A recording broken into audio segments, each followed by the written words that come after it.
Aloha, it's Kim Jillian with Finding Your Fiji, and I'm here doing your Feng Shui Friday. And today, because we have the holidays coming up in the U.S., the Thanksgiving holiday is just a couple weeks away, I thought I would do a video about Feng Shui dining for the holidays and give you some tips around that for the holidays, things that you can put in use, particularly if you are the one that is hosting the holidays. But I also have some tips for those of you that are not hosting, that are just going to someone else's home. And this idea came from one of my Facebook Lives, actually. Someone had mentioned that they were interested in that topic, so that's where this came from, and I think and honor that person that shared that.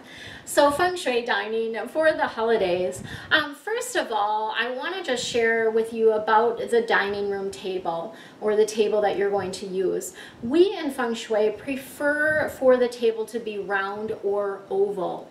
And the reason for that is because then no one is on the edge.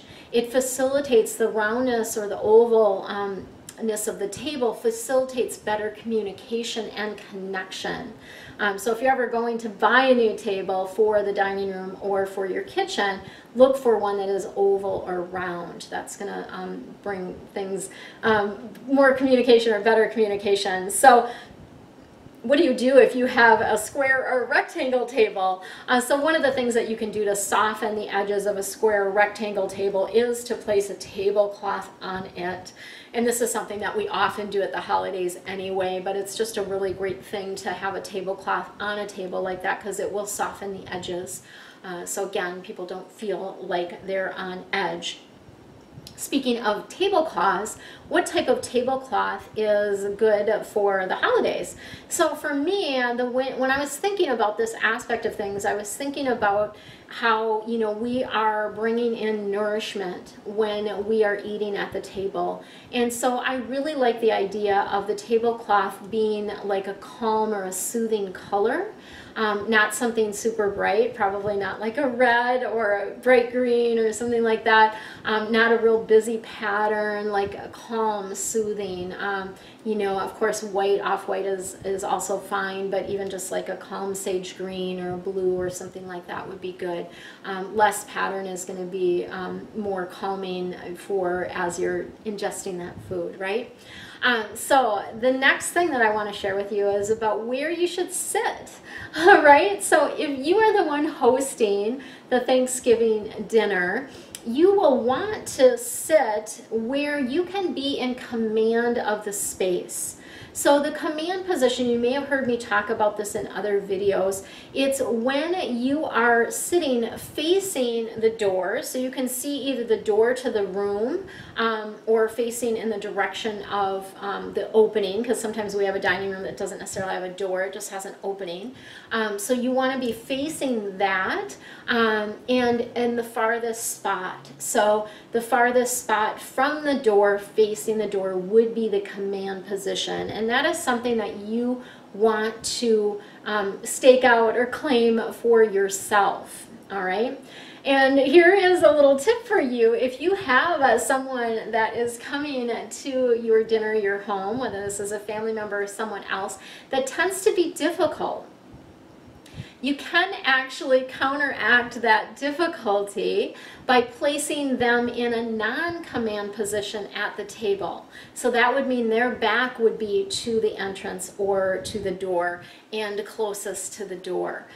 So that would be a non-command position, which is going to, you know, if you particularly have people that tend to want to take charge or be in control, this is going to help sort of put them in their place and just allow you to be in charge of the energy in the space, right? So it just will bring more peace. They won't be as inclined to maybe be outspoken or to maybe be up to their normal shenanigans, right? Yeah, just calling that in a gentle way. So the last tip that I have to give you is not really a Feng Shui tip, but it's really a beautiful thing to do. And that is to put love in your food. So when you are making dinner, or when you are making food, even if you are bringing it to share at someone else's home, is to put your loving energy in it. to think loving thoughts about the people that are going to be consuming the food, to really put that energy of love in the food. And I have a little story about this. When I was back in Minnesota, I was always the one that hosted Thanksgiving after my mom transitioned. And even I think the year before she died, I hosted for the first time. And so it was my sort of my job to host the Thanksgiving dinner. And one year, and I always I had a routine of how to prepare the turkey and all of those kind of things, right? And so I had that routine, and I prepared it the exact same way that I had done it the year before. So I had, I can't remember what you call it, but you soak it, right? So you're, it's not basting, it's something else. I'm trying to blank on what that is, but I had prepared it, the key point is that I had prepared it exactly the same way that I prepared it the year before. But this particular year, what I did is the whole time that I was preparing this food and all of the food is I was just thinking so many loving thoughts, so many grateful thoughts. I was thinking about gratitude and being grateful for every single person in my family. I was just really, I had positive music playing when I was cooking, and it was just, I just really focused on putting a lot of love into the food.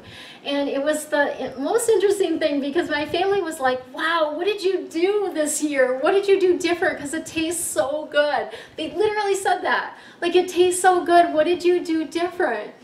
And I'm like, I didn't do anything different. I didn't, at that point, I wasn't, I didn't share with them that I just was like putting all kinds of love in it because, yeah, I just wasn't as open about what I do then as I am now.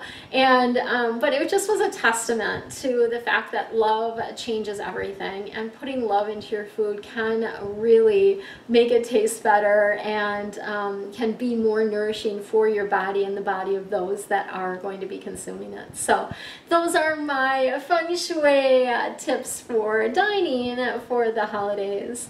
Much love and aloha.